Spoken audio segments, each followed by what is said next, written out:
నమస్కారం దూరదర్శన్ వార్తలకు స్వాగతం నేను లావణ్య ముందుగా వార్తలోని ముఖ్యాంశాలు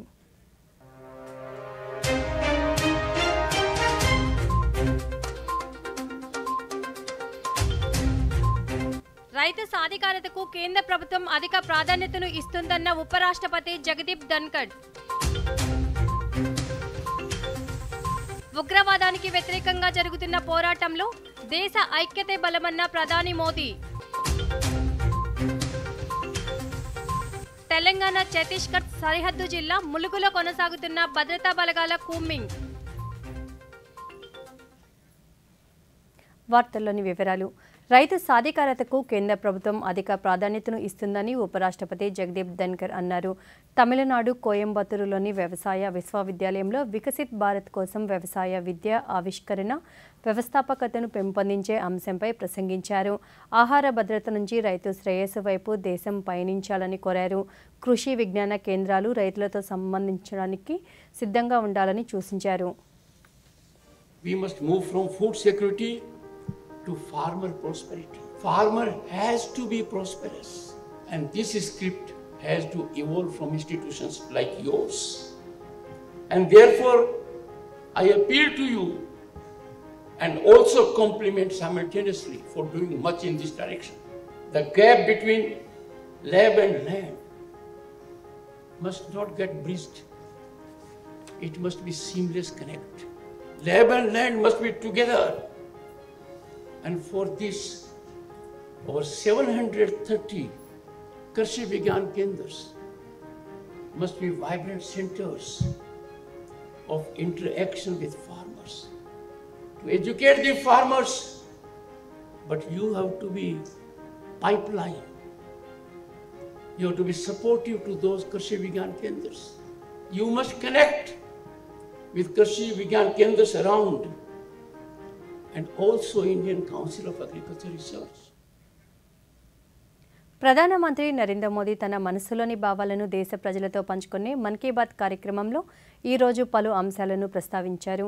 ఈ నెల 22వ తేదీ పహల్గామ్లో జరిగిన ఉగ్రదాడిలో తన మనసు ఎంతో బాధగా ఉందని, ప్రతి పౌరుణ్ణి ఎంతో బాధకు గురి చేసిందని ప్రధాని పేర్కొన్నారు. బాధిత కుటుంబాల పట్ల ప్రతి భారతీయుడికి ఎంతో సానుభూతి ఉందని, వారంతా ఏ రాష్ట్రానికి చెందిన వారైనా, ఏ భాష మాట్లాడేవారైనా కుటుంబ సభ్యులను కోల్పోయిన వారిని బాధని దేశ ప్రజలందరూ అర్థం చేసుకుంటున్నారన్నారు. ఉగ్రవాద దాడికి పాల్పడిన వారి చిత్రాలను చూసిన ప్రతి భారతీయుడికి రక్తం మరిగిపోతుందని అన్నారు. పహల్గామ్లో జరిగిన ఈ దాడి ఉగ్రవాదానికి మద్దతు ఇచ్చేవారి నిరాశను చూపెడుతుందన్నారు. వారి పిరికితనాన్ని చూపెడుతుందన్నారు. 22 अप्रैल को पहलगाम में हुई आतंकी वारदात ने देश के हर नागरिक को दुख पहुंचाया है. पीड़ित परिवारों के प्रति हर भारतीय के मन में गहरी संवेदना है. भले वो किसी भी राज्य का हो, वो कोई भी भाषा बोलता हो, लेकिन वो उन लोगों के दर्द को महसूस कर रहा है जिन्होंने इस हमले में अपने परिजनों को खोया है. मुझे एहसास है हर भारतीय का खून आतंकी हमले की तस्वीरों को खोल रहा है. ఉగ్రవాదానికి వ్యతిరేకంగా జరుగుతున్న పోరాటంలో దేశ ఐక్యత 140 కోట్ల భారతీయుల ఐక్యమత్యమే అన్నిటికీ పెద్ద బలమని ప్రధానమంత్రి నరేంద్ర మోదీ తన మన్ కీ బాత్లో పేర్కొన్నారు. ఈ ఐక్యమత్యమే ఉగ్రవాదానికి వ్యతిరేకంగా మనం జరుపుతున్న నిర్ణయాత్మక యుద్ధానికి ఆధారమన్నారు. మన దేశం ఎదుర్కొంటున్న ఈ సవాలుని పరిష్కరించుకోవడానికి మన సంకల్పాలను బలోపేతం చేసుకోవాలన్నారు. మనమందరము ఒకే దేశంగా నిలబడి బలమైన సంకల్పాన్ని ప్రదర్శించాలన్నారు. ఉగ్రవాద దాడి అనంతరం దేశం మొత్తం ఒకే గొంతుకలో మాట్లాడడాన్ని నేడు ప్రపంచం చూస్తుందన్నారు. 140 करोड़ भारतीयों की एकजुटता हमारी सबसे बड़ी ताकत है. यही एकता आतंकवाद के खिलाफ हमारी निर्णायक लड़ाई का आधार है. हमें देश के सामने आई इस चुनौती का सामना करने के लिए अपने संकल्पों को मजबूत करना है. हमें एक राष्ट्र के रूप में दृढ़ इच्छा शक्ति का प्रदर्शन करना है. आज दुनिया देख रही है इस आतंकी हमले के बाद पूरा देश एक स्वर में बोल रहा है. साथियों, भारत के हम लोगों में जो आक्रोश है वो आक्रोश पूरी दुनिया में है। इस आतंकी हमले के बाद लगातार दुनिया भर से संवेदनाएं आ रही हैं। मुझे भी ग्लोबल लीडर्स ने फोन किए हैं, पत्र लिखे हैं, संदेश भेजे हैं। इस जघन्य तरीके से किए गए आतंकी हमले की सबने कठोर निंदा की है। उन्होंने मृतकों के परिवारजनों के प्रति संवेदनाएं प्रकट की है। पूरा विश्व आतंकवाद के खिलाफ हमारी लड़ाई में 140 करोड़ भारतीयों के साथ खड़ा है। मैं पीड़ित परिवारों को फिर भरोसा देता हूं, उन्हें न्याय मिलेगा, न्याय मिलकर रहेगा। इस हमले के दोषियों और साजिश रचने वालों को कठोरतम जवाब दिया जाएगा। జాతీయవాద రాజకీయాలకు దిక్సూచిగా సత్యకాలం పుస్తకం నిలుస్తుందని కేంద్ర బొగ్గు గనుల శాఖ మంత్రి కిషన్ రెడ్డి అన్నారు. విజయవాడలో సామాజిక, రాజకీయ, ఆర్థిక అంశాలపై వైద్య ఆరోగ్య శాఖ మంత్రి సత్యకుమార్ యాదవ్ రచించిన సత్యకాలం 2 పుస్తక ఆవిష్కరణ కార్యక్రమంలో ఆయన ముఖ్య అతిథిగా పాల్గొన్నారు. నమ్మిన జాతీయవాద సిద్ధాంతాన్ని మంత్రి సత్యకుమార్ యాదవ్ వదిలిపెట్టలేదని కేంద్ర మంత్రి కిషన్ రెడ్డి అన్నారు. నీతి నిజాయితీలతో పనిచేసే రాజకీయాలకు ఈ పుస్తకం ఎంతో ఉపయోగకరంగా ఉంటుందన్నారు. పుస్తక రచయిత రాష్ట్ర వైద్య ఆరోగ్య శాఖ మంత్రి సత్యకుమార్ యాదవ్ మాట్లాడుతూ నరేంద్ర మోదీ స్ఫూర్తితో తాను పనిచేస్తున్నానని తెలిపారు. పథకాలు ప్రవేశపెట్టడమే కాకుండా వాటిని అమలు చేసి చూపించిన వ్యక్తి ప్రధానమంత్రి నరేంద్ర మోదీనని తెలిపారు. ఈ కార్యక్రమంలో పౌర సరఫరాల శాఖ మంత్రి నాదెండ్ల మనోహర్, తెలుగుదేశం పార్టీ రాష్ట్ర అధ్యక్షుడు పల్లా శ్రీనివాస్ సత్యకుమార్ దేశానికి చేస్తున్న సేవలను ప్రశంసించారు. పుస్తక రచయిత సత్యకుమార్కు భారీ సంఖ్యలో అభిమానులు ప్రశంసలు అందజేశారు. రాసేటువంటి ప్రయత్నం చేశారు. సత్య గొప్పతనం ఏంటంటే ఆంధ్రజ్యోతి లాంటి పేపర్లో కూడా ఇన్ని సంవత్సరాల పాటు వారం వారం వార్షికలు రాయడం అనేటువంటిది గొప్ప విషయం అని ఈ సందర్భంగా నేను మనవి చేస్తా ఉన్నాను. ముఖ్యంగా ఈ పుస్తకము భవిష్యత్తు ముఖ్యంగా జాతీయవాద రాజకీయాలకు లేక నీతి నిజాయితీతో పనిచేయాలనుకున్నటువంటి రాజకీయ నాయకులకు ఒక గైడ్గా, ఒక రోడ్ మ్యాప్గా ఈ 2 పుస్తకాలు పనిచేస్తాయని చెప్పి నేను ఈ సందర్భంగా మనవి చేస్తున్నాను. మనమందరం పెద్ద పెద్ద పారిశ్రామికవేత్తల గురించి మాట్లాడాం. గతంలో పెద్ద పెద్ద పారిశ్రామికవేత్తలు వాళ్ళే ప్రగతి సాధించేవాళ్ళు, వాళ్ళ మీద మిగతా వాళ్ళు ఆధారపడేవాళ్ళు. ఒకరి మీద ఆధారపడాల్సిన అవసరం లేకుండా ముద్ర రుణాలను తీసుకొచ్చి ఇవాళ ఎటువంటి పూచీకత్తు లేకుండా 50,000 నుంచి 10 లక్షల రూపాయల వరకు రుణం, ఎటువంటి పూచీకత్తు లేకుండా రుణం మీకు మంజూరు చేసే నాకు కాస్త ఎన్పిఎల్ ఉంటే ఉండొచ్చు. తద్వారా 52 కోట్ల మందికి 33 లక్షల కోట్ల రుణాలు మంజూరు చేశారంటే ఎంత చిత్తశుద్ధి ఉండాలా? ప్రజలకు జీవనోపాధి కల్పించడం మీద, ఉపాధి అవకాశాలు కల్పించడం మీద. ప్రతి ఒక్కరికి ఆర్గనైజ్ సెక్టర్లో ఉద్యోగాలు ఇచ్చే అవకాశం లేదు. 3 కోట్ల ఉద్యోగాలు మాత్రమే ఆర్గనైజ్ సెక్టర్ ఉంటాయి. కానీ ఇంత పెద్ద ఎత్తున ఉంటున్న జనాభాకి ఉపాధి కలిగించాలంటే ఇటువంటి నియుక్త కార్యక్రమాలు తీసుకోవాలి. అందుకనే అదే రాసే ప్రయత్నం నేను చేశాను. ఇవాళ పేదరిక నిర్మూలన చేసుకుంటూ ఒక అభివృద్ధి కార్యక్రమాల మీద దృష్టి పెట్టి మూలధన వ్యయం ఇవాళ సంపద సృష్టించడం మీద నరేంద్ర మోడీ గారు పెట్టిన దృష్టి ఈ దేశ చరిత్రలో ఏ ప్రధానమంత్రి కూడా ఆలోచించలేదనే విషయాన్ని నిర్బంధంగా మనం అందరం ఒప్పుకోవాల్సిన విషయం. ఎందుకంటే సంపద సృష్టి 111 గతిశక్తి కార్యక్రమాన్ని ప్రారంభించి 111 లక్షల కోట్ల పెట్టుబడులను సంపద సృష్టి మీద పెట్టడం మొదలుపెట్టారు. ఒక రోడ్డు రహదారి నిర్మాణంలో మనం పెట్టే పెట్టుబడి ₹1 పెడితే ఆ రోడ్డు పూర్తయిన తర్వాత అది 2.5 రూపాయలు అవుతుంది. అంటే సంపద సృష్టి జరుగుతుంది. ఆ క్రమంలో ఎంతమందికి ఉద్యోగ అవకాశాలు ఉంటాయి? ఆ రోడ్డు రావడం వల్ల, ఆ లాజిస్టిక్ పెరగడం వల్ల, కనెక్టివిటీ పెరగడం వల్ల మీకు పెట్టుబడులు రావడానికి అవసరం వస్తే పెట్టుబడులు వస్తే, పరిశ్రమలు వస్తే ఉద్యోగ ఉపాధి అవకాశాలు వస్తాయి. ఇంత దార్శనికతతో ఆలోచించే నాయకత్వం ఇవాళ దేశంలో ఉంది కాబట్టి ఆ నాయకుడికి సంబంధించిన విషయాలను నేను రాసుకుంటూ వచ్చాను. భారతరత్న డాక్టర్ బాబాసాహెబ్ అంబేద్కర్ సిద్ధాంతాల స్ఫూర్తితో ప్రధానమంత్రి నరేంద్ర మోదీ పనిచేస్తున్నారని కేంద్ర బొగ్గు గనుల శాఖ మంత్రి జి కిషన్ రెడ్డి పేర్కొన్నారు. అంబేద్కర్ జయంతి వేడుకల్లో భాగంగా విజయవాడలో నిర్వహించిన మేధావుల సదస్సులో రాష్ట్ర వైద్య ఆరోగ్య కుటుంబ సంక్షేమ శాఖ మంత్రి వై సత్యకుమార్ యాదవ్తో కలిసి కేంద్ర మంత్రి పాల్గొన్నారు. ఈ సందర్భంగా కిషన్ రెడ్డి మాట్లాడుతూ అంబేద్కర్ ఆశయాల స్ఫూర్తితోనే ప్రభుత్వం పనిచేస్తుందన్నారు. అభివృద్ధి ధ్యేయంగా ప్రధాని మోదీ పనిచేస్తున్నారని తెలిపారు. అంబేద్కర్తో అనుబంధం ఉన్న 5 ప్రదేశాలను పంచతీర్థాలుగా అభివృద్ధి చేశారు. చేసినట్లు తెలిపారు. ఈ సందర్భంగా సత్యకుమార్ యాదవ్ మాట్లాడుతూ అంబేద్కర్ ఆశయాలని ప్రజలకు అందిస్తున్న ప్రధాని మోదీకి కృతజ్ఞతలు తెలిపారు. రాజ్యాంగ స్ఫూర్తికి కట్టుబడి పనిచేస్తున్నామన్నారు. जयंती पर जो डॉक्टर बाबा साहब अम्बेडकर के नेतृत्व में जो देश के एकता के लिए जो प्रयास किया है, अच्छे कॉन्स्टिट्यूशन लाने के लिए जो डॉक्टर बाबा साहब अम्बेडकर श्रम किया है, इस विषय पर चर्चा कर रहे। अच्छे समाज से इस कार्यक्रम सफल बनाने में भी समर्थन मिल रहे, क्योंकि कांग्रेस पार्टी डॉक्टर बाबा साहब अम्बेडकर की जिंदगी भर कदम कदम पर अपमान किया है और जो देहांत होने के बाद भी अपमान किया है। भारतीय जनता पार्टी सरकार डॉक्टर बाबा साहब अम्बेडकर को जो आने के बाद जो पंथ तीर्थ के नाम पर जो जन्म स्थान हो, दीक्षा स्थान हो और अलग अलग स्थानों का विकास करने के लिए, स्मारक बनाने के लिए जो नरेंद्र मोदी जी पंचतीर्थ के नाम पर विकास किया है। ప్రధానమంత్రి నరేంద్ర మోదీ మే 2వ తేదీ అమరావతి పర్యటన ఏర్పాట్లపై మంత్రులు, ఉన్నతాధికారులతో ఆంధ్రప్రదేశ్ ముఖ్యమంత్రి నారా చంద్రబాబు నాయుడు ఈరోజు ఉన్నత స్థాయి సమీక్ష నిర్వహించారు. పనులు జరుగుతున్న తీరును అడిగి తెలుసుకున్నారు. ప్రధాన వేదిక, పార్కింగ్ సహా వివిధ ఏర్పాట్లపై అధికారులకు దిశానిర్దేశం చేశారు. మన అమరావతి, మన రాజధాని, ప్రతి ఒక్కరి నినాదం కావాలన్నారు. కూటమి పార్టీల ప్రజాప్రతినిధులకు టెలికాన్ఫరెన్స్ ద్వారా ఆహ్వానం పలకనున్నారు. మరోవైపు సభకు వచ్చే ప్రజలకు అన్ని సౌకర్యాలు కల్పించాలని ఆదేశించారు.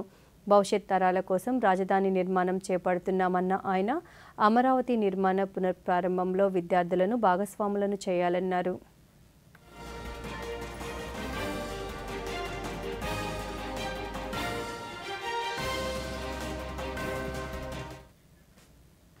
పాలకొల్లు పట్టణ పరిసర ప్రాంతాల ప్రజలు ఆహ్లాదంగా, ఉత్సాహంగా సమయం కేటాయించేందుకు డాక్టర్ అబ్దుల్ కలాం హెల్త్ పార్కును తీర్చిదిద్దుతున్నట్లు రాష్ట్ర జలవనరుల శాఖ మంత్రి డాక్టర్ నిమ్మల రామానాయుడు చెప్పారు.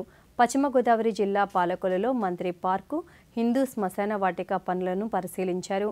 ఈ సందర్భంగా మంత్రి మాట్లాడుతూ కూటమి ప్రభుత్వం అధికారంలోకి వచ్చాక పార్కు పనులు చేపట్టి బరియల్ గ్రౌండ్లో మొక్కలు పెంచి పచ్చదనాన్ని పరిరక్షిస్తున్నట్లు తెలిపారు.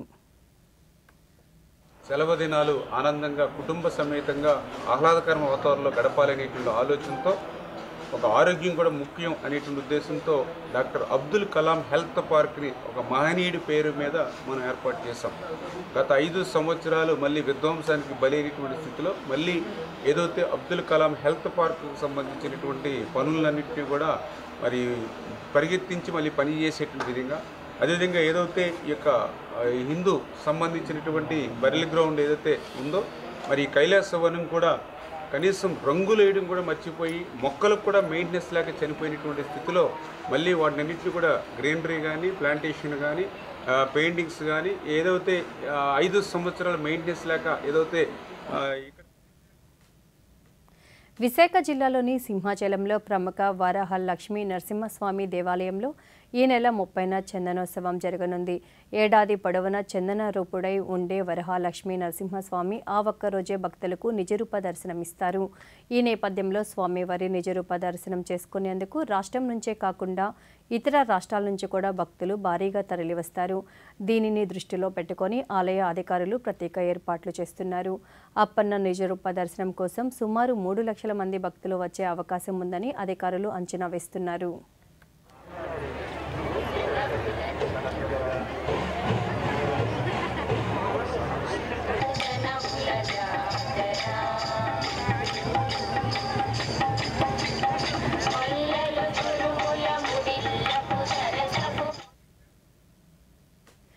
ప్రభుత్వ ఆసుపత్రుల్లో ప్రసవాలను ప్రోత్సహిస్తూ చేస్తున్న ప్రచారాన్ని ఉన్నతాధికారులు ఆచరణలో పెడుతున్నారు. తెలంగాణలోని పెద్దపల్లి జిల్లా కలెక్టర్ కోయ శ్రీహర్ష సతీమణి ప్రభుత్వం చేపడుతున్న సంస్థాగత ప్రసవాలను ప్రోత్సహిస్తూ ప్రభుత్వ ఆసుపత్రిలో పండంటి బిడ్డకు జన్మనిచ్చారు.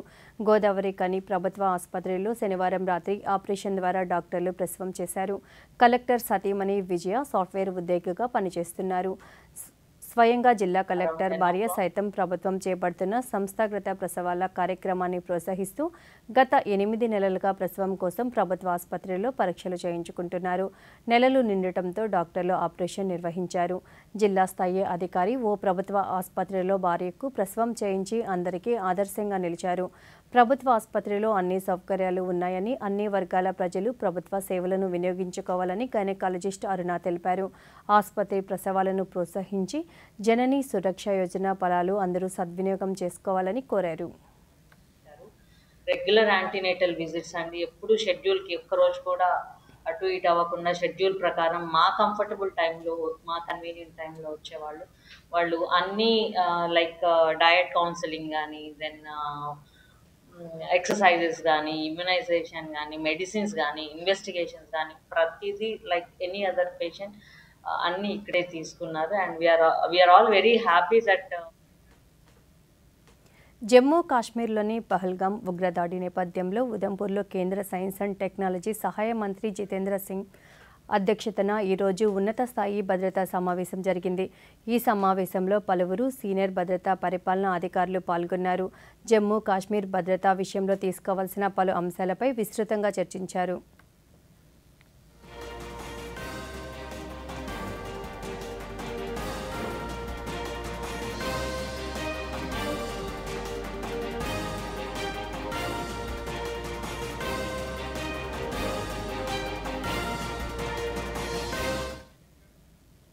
వార్తల్లో చిన్న విరామం.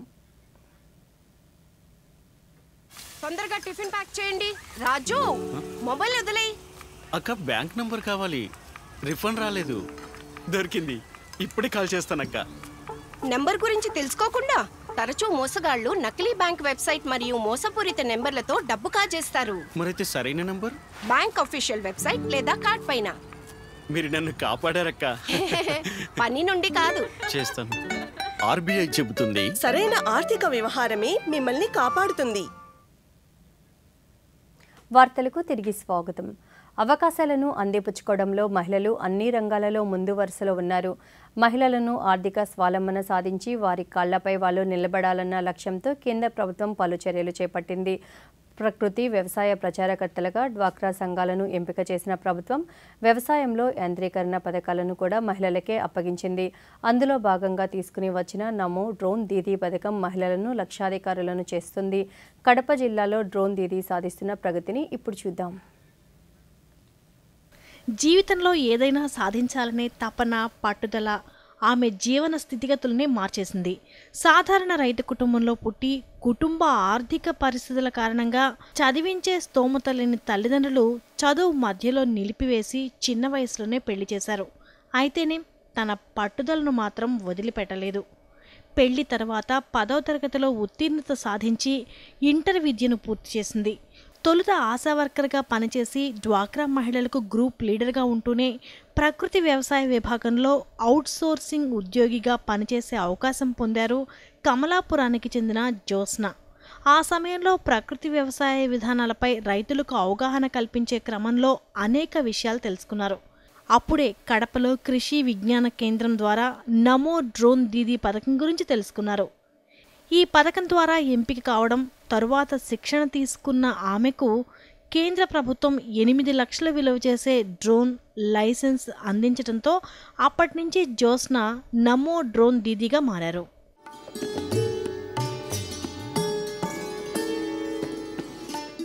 మేము ఎక్కడా ₹1 కట్టలేదు. ఎవరు మమ్మల్ని మీరు ఈ విధంగా పెట్టుకుంటే ఈ విధంగా లాభం ఉంటుందని ఇబ్బంది పెట్టలేదు. కాబట్టి 100% రాయితీతో కేవలం ఒక నిఖితా ఎస్హెచ్జి గ్రూప్ ఐడి మీద నాకు ట్రైనింగ్ ఇచ్చి డ్రోన్ను ఉచితంగా ఇవ్వడం జరిగింది.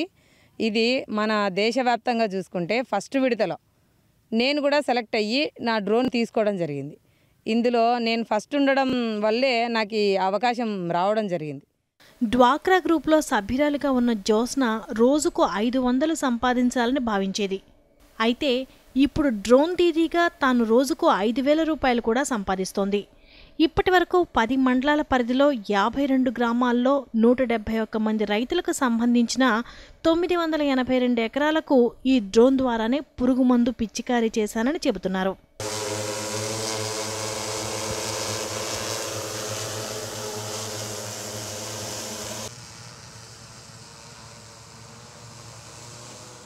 దీని ద్వారా కేవలం 2 నెలల్లోనే 3 లక్షల వరకు సంపాదించానంటోంది జ్యోత్స్న. డ్రోన్ దీదీగా మారినప్పటి నుంచి బ్యాంకులు, అధికారులు 20 లక్షల రుణం ఇవ్వడానికి సిద్ధంగా ఉన్నారంటున్నారు. ఈరోజు నేను డ్రోన్ దీదీగా ఎదిగిన తర్వాత నేను మామూలుగా అయితే నాకు ఇచ్చింది గవర్నమెంట్ 3 లక్షల లోన్ వరకే ఉన్నింది. డ్రోన్ వచ్చిన తర్వాత ఏకంగా 10 లక్షలు చేసినారు. ఆ 10 లక్షలు కాస్త ఈ పొద్దు 20 లక్షలు అయింది. గ్రూప్ సభ్యుల్ని ఎంపిక చేయడానికి రీజన్ ఏంటంటే వెనకబడిన ఏవైతే నిరుపేద సంఘాలు ఉన్నాయో వాటి నుంచి ఆడవాళ్ళు ఎంతో ఆసక్తిగా ఉన్నప్పటికి కూడా డబ్బుల రూపంలో ఇచ్చే ప్రతిదీ కూడా ఆ డబ్బుల వరకే అంకితం. డ్రోన్ దీదీగా తను లబ్ధి పొందడంతో పాటు మరికొంతమందికి ఉపాధి కల్పిస్తోంది జ్యోత్స్న. ఆత్మవిశ్వాసంతో ఆర్థిక స్వావలంబన దిశగా ముందుకు సాగుతూ ఈ డ్రోన్ దీదీ ఎందరో మహిళలకు ఆదర్శంగా నిలుస్తోంది. మహిళలు ఆర్థిక స్వావలంబన సాధించడం కోసం ఏర్పాటు చేసినటువంటి డ్వాక్రా సంఘాలను మోడీ నమో డ్రోన్ దీదీ పథకం ద్వారా మరో మెట్టు ఎక్కించారని చెప్పవచ్చు. ₹1 ఖర్చు లేకుండా డ్వాక్రా మహిళలను నమో డ్రోన్ దీదీగా ఎంపిక చేసి వాళ్లకు శిక్షణ ఇచ్చి ఈరోజు వాళ్ళు వాళ్ళ కాళ్ళపైన వాళ్ళు నిలబడి లక్షలు సంపాదించేలాగా చేయగలిగారు. అలా లబ్ధి పొందినటువంటి జ్యోత్స్న ఎంతో మంది డ్వాక్రా మహిళలకు ఇప్పుడు ఆదర్శంగా నిలుస్తూ ఉన్నారు. సుదర్శన్ రెడ్డి, దూరదర్శన్ న్యూస్, కడప. జమ్మూ కాశ్మీర్లోని బదర్వా వ్యాలీలో ఉన్న గుల్దాండా, చట్టర్గల్లా ప్రాంతాలలో పర్యాటకుల సందడి మొదలైంది. పహల్గాం ఉగ్రదాడి నేపథ్యంలో 4 రోజుల పాటు ఈ ప్రాంతాలు మూసివేశారు. ఈ రోజు తిరిగి సందర్శకుల కోసం తెరిచారు. మహారాష్ట్ర, గుజరాత్, రాజస్థాన్, ఉత్తరప్రదేశ్ వంటి రాష్ట్రాల నుంచి వచ్చిన పర్యాటకులు బదర్వా ప్రాంతంలోని మంచుతో కప్పబడిన లోయల అందాలను ఆస్వాదించారు. బదర్వా పఠాన్ కోట్ హైవేలో ట్రాఫిక్ను తిరిగి అనుమతించిన తర్వాత ఈ ప్రదేశాలలో పర్యాటకుల రద్దీ పెరిగింది. అంతేకాకుండా 4 రాష్ట్రీయ రైఫిల్స్ బలగాలు వాహనాలను తనిఖీ చేసిన తర్వాత పర్యాటకులను పూలతో స్వాగతించారు.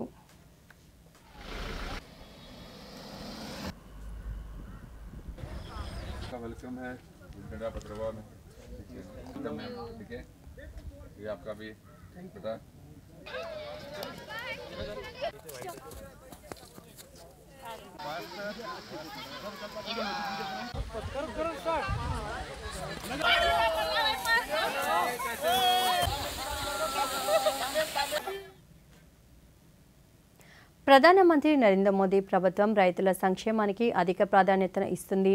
ఇందులో భాగంగా వ్యవసాయ యాంత్రీకరణ, క్లీన్ ఎనర్జీ అభివృద్ధికి అధిక ప్రాధాన్యతనిస్తూ సిఎస్ఐఆర్ సంస్థ స్వదేశీ పరిజ్ఞానంతో వ్యవసాయానికి పనికి వచ్చే యంత్రాలను అందిస్తుంది. రైతులకు భారాన్ని తగ్గించేలా హిమాచల్ ప్రదేశ్ పాలంపూర్లో సిఎస్ఐఆర్ ఐహెచ్బిటి సంస్థ అందిస్తున్న ఈ యంత్రాలతో రైతులు ఎంతో లబ్ధి పొందుతున్నారు. ఆ విశేషాలంటూ ఈ కథనంలో చూద్దాం. ప్రధానమంత్రి నరేంద్ర మోదీ ప్రభుత్వం రైతుల సంక్షేమానికి అధిక ప్రాధాన్యతనిస్తోంది. రైతుల ఆదాయాన్ని రెట్టింపు చేసేలా ఓవైపు కృషి చేస్తూనే మరోవైపు వారికి పెట్టుబడి సాగు సాయాన్ని అందిస్తోంది. అంతేకాక ప్రాచీన పద్ధతిలో ప్రకృతి వ్యవసాయం వైపు రైతులను ప్రోత్సహిస్తూనే మరోవైపు వ్యవసాయ పనులకు కూలీల ఖర్చు తగ్గించేలా యాంత్రీకరణను ప్రోత్సహిస్తోంది. ఇందుకోసం ప్రధానమంత్రి నరేంద్ర మోదీ నేతృత్వంలోని కేంద్ర సైన్స్ అండ్ టెక్నాలజీ మంత్రిత్వ శాఖ పరిధిలోని కేంద్రీయ యాంత్రిక ఇంజనీరింగ్ పరిశోధనా సంస్థ సిఎస్ఐఆర్ వంటి ప్రభుత్వ పరిశోధనా సంస్థలు కృషి చేస్తున్నాయి. ఆత్మనిర్భర్ భారత్ లక్ష్యాలను సాధించే దిశగా ముందుకు తీసుకువెళుతున్నాయి. ఇందులో భాగంగా వ్యవసాయ యాంత్రీకరణ, క్లీన్ ఎనర్జీ అభివృద్ధికి అధిక ప్రాధాన్యతనిస్తూ స్వదేశీ పరిజ్ఞానంతో రైతులకు భారాన్ని తగ్గించేలా హిమాచల్ ప్రదేశ్ పాలంపూర్లో సిఎస్ఐఆర్ ఐహెచ్బిటి సంస్థ రైతులకు ఈ యంత్రాలను అందిస్తోంది. గ్రీన్ హౌస్ వాయు ఉద్గారాలను మరింత తగ్గించి శిలాజ ఇంధనాల కొరతను పరిగణనలోకి తీసుకుని సిఎస్ఐఆర్ కేంద్రీయ యాంత్రిక ఇంజనీరింగ్ పరిశోధనా సంస్థ దుర్గాపూర్ అభివృద్ధి చేసిన ఎలక్ట్రిక్ టెల్లర్, ఎలక్ట్రిక్ ట్రాక్టర్లు రైతులకు మేలు చేస్తున్నాయి. రైతులు ఈ ట్రాక్టర్, ఈ టిల్లర్ను ప్రత్యక్షంగా చూసి స్వయంగా నడిపి వారి అనుభవాన్ని తెలిపారు. ఆధునిక వ్యవసాయంతో ముడిపడి ఉన్న అతి ముఖ్యమైన యంత్రాలలో ట్రాక్టర్లు ఒకటి. చిన్న, సన్నకారు రైతుల అవసరాలను దృష్టిలో ఉంచుకొని పూర్తిగా స్వదేశీ పరిజ్ఞానంతో సిఎస్ఐఆర్ ప్రైమా ET11 అభివృద్ధి చేశారు. ఈ ట్రాక్టర్ 80% ఎలక్ట్రిక్ ఆధారితంగా పనిచేస్తుంది. దీనిని మహిళా రైతులు సైతం సులభంగా ఉపయోగించేందుకు అనుకూలంగా డిజైన్ చేశారు. డీజిల్ ఖర్చు తగ్గించేందుకు ఎలక్ట్రిక్ ట్రాక్టర్ దోహదపడుతుందని సిఎస్ఐఆర్ కేంద్రీయ యాంత్రిక ఇంజనీరింగ్ పరిశోధనా సంస్థ డైరెక్టర్ డాక్టర్ నరేష్ చంద్ర ముర్ము తెలిపారు. ఆయన మాట్లాడుతూ డీజిల్ ఖర్చు పెరుగుతుండటంతో వ్యవసాయంలో ప్రత్యామ్నాయ ఇంధనం కోసం పరిశోధనలు జరుగుతున్నాయన్నారు. ఈ ఎలక్ట్రిక్ ట్రాక్టర్ వ్యవసాయ పనులే కాకుండా మరిన్ని విభిన్న వినియోగాలకు కూడా ఉపయోగించవచ్చు అని తెలిపారు. इलेक्ट्रिक ट्रैक्टर इसमें मेन फायदा है जो आपका 4 घंटा ट्रैक्टर के केस में 4 घंटा आप खेती बाड़ी कर सकते हैं और हॉलेज में जैसे ट्रांसपोर्ट में आप कर सकते हैं 6.5 आवर्स। तो ये दोनों आपका मेजर बेनिफिट और इसका मेन पर्पस है आपका वाइब्रेशन कम है, इसका फैटिक कम होता है, आप ज़्यादातर काम कर सकते हैं, ये एक मेजर एडवांटेज है। और ये एक मेजर प्रॉब्लम एडवांटेज आरेख है जो ये महिला का देख के किया गया है सो दैट जो ट्रेडिशनल अटर साड़ी में हम लोग पहन के भी काम कर सकते हैं. ట్రాక్టర్ మరియు టిల్లర్ను ప్రత్యక్షంగా నడిపిన హిమాచల్ రైతులు చాలా సులభంగా నడిపించవచ్చును అని, తక్కువ శిక్షణతోనే ఇది నేర్చుకునేలా ఉందని తమ అనుభవాలను పంచుకున్నారు.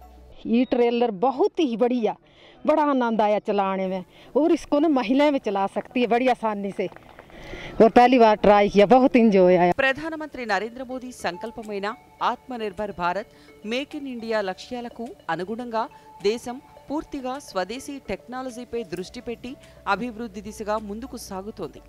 దేశీ పరిశ్రమలను ప్రోత్సహిస్తూ స్థిరమైన వ్యవసాయ విధానాలను ముందుకు తీసుకువెళ్లే దిశగా మోదీ ప్రభుత్వం కీలక చర్యలను తీసుకుంటోంది.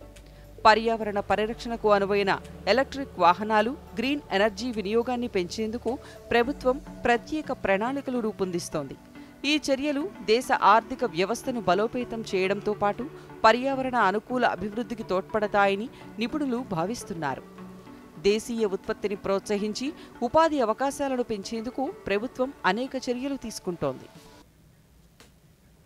భారత నౌకాదళానికి చెందిన ఐఓఎస్ సాగర్ 2025 నిన్న మారిషస్లోని పోర్ట్ లూయిస్ హార్బర్కి చేరుకుంది.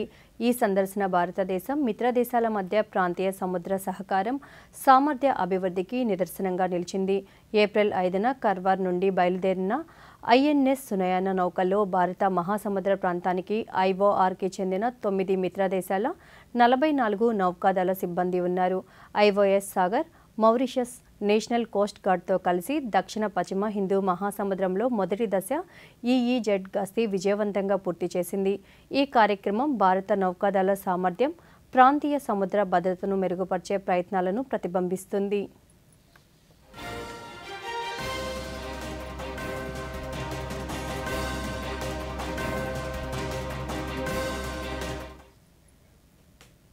దేశంలో ఒకనాడు వలసలకు చిరునామాగా ఉన్న శ్రీకాకుళం జిల్లాలో నేడు వలసలు తగ్గుముఖం పట్టాయి. ఇందుకు ప్రధాన కారణం కేంద్ర ప్రభుత్వం అమలు చేస్తున్న మహాత్మా గాంధీ జాతీయ గ్రామీణ ఉపాధి హామీ పథకంతో అంటున్నారు లబ్ధిదారులు. ఆ విశేషాలేంటో ఈ స్టోరీలో చూద్దాం. గ్రామీణ ప్రాంతాలలో వయోజనులందరికీ ప్రతి ఆర్థిక సంవత్సరంలో కనీసం 100 రోజుల పాటు వేతన ఉపాధి కల్పించి గ్రామీణ ప్రాంత కుటుంబాలకు జీవనోపాధి భద్రతను పెంచే లక్ష్యంతో కేంద్ర ప్రభుత్వం మహాత్మా గాంధీ జాతీయ గ్రామీణ ఉపాధి హామీ పథకాన్ని అమలు చేస్తోంది. శ్రీకాకుళం జిల్లాలో ఈ పథకం సత్ఫలితాలనిస్తోంది. దీంతో వలసలు తగ్గుముఖం పట్టాయని చెప్పవచ్చు. రాష్ట్రంలో ఉపాధి హామీ పథకం కింద పని దినాలు కల్పించడంలో శ్రీకాకుళం జిల్లా అగ్రస్థానంలో నిలవడమే ఇందుకు నిదర్శనంగా నిలుస్తోంది. సుమారు 5 లక్షల జాబ్ కార్డులు జారీ చేశారు. జిల్లాలోని రణస్థలం మండలం పిస్సిని పంచాయతీ పరిధిలో పతివాడపాలెం గ్రామానికి చెందిన 100 మంది కూలీలు కలసికట్టుగా ముందుకు వచ్చి చాకలి చెరువు పనులు చేస్తున్నారు. మాకు ఇక్కడ పతివాడపాలెంలో పని పెట్టారు. ఈ సాకలి బందలో పని పెట్టారు. ఆ పని మేము చేసుకుంటాను. మాకు కల్పించినారు 100 రోజులు. 100 రోజులు మేము చేస్తాను. అటు మీదట మరి దానివల్లే మాకు పోషకర్తన అవుతుంది. మాకు అందరికి కూడా పని జరుగుతుంది. వలస వెళ్లకుండా మాకు ఈ చేతి పనులు రావడం మాకు ఎంతో మేలు జరిగింది. మాకు ఒక 5 మాసాలు పని చెప్తున్నారు. ఈ 5 మాసాలు సీజన్లోని యాసిడ్లో మాకు ఈ పని అందువల్ల మాకు కాలం వెళ్తుంది. మేము ఇటు వెళ్ళలేదు. పని సమయాల్లో కూడా వెసులుబాటు కల్పించడంతో చెరువు పూడికితీత పనులు ముమ్మరంగా సాగుతున్నాయి. దీనివల్ల రైతులకు ఎంతో మేలు చేకూరుతుందని గ్రామస్తులు అంటున్నారు. వృద్ధులు, వితంతువులు, వికలాంగులు అందరూ ఐక్యంగా పనులు చేయడం ఇక్కడ స్పష్టంగా కనిపిస్తోంది. కేంద్ర ప్రభుత్వం 100 రోజుల పని దినాలు కాకుండా 150 రోజులకు పెంచాలని వారు కేంద్రాన్ని కోరుతున్నారు. ముందు పనులే వేయట్లేదు. ఈ పనుల వల్ల మేము బతుకుతాము. ఈ పూలు మాకు ఆపదైనా చాలు. మాకు ఇదే పని కంట్రోల్గా ఇలాగ వెళ్తే మా పని చేసుకొని మేము బతుకుతాం దీని మీద. మాకు ఆధార్ వేట్ లేదు, ఇదే ఆధారం మాకు. జీవనోపాధి కోసం ఉన్న చోటే కలిసికట్టుగా ఉపాధి హామీ పనులు కల్పించడంతో గ్రామీణ ప్రాంతాల్లో పూర్తి స్థాయిలో మౌలిక వసతుల కల్పన సైతం సులువవుతోంది. ఈ వార్తలు ఇంతటితో సమాప్తం. నమస్కారం.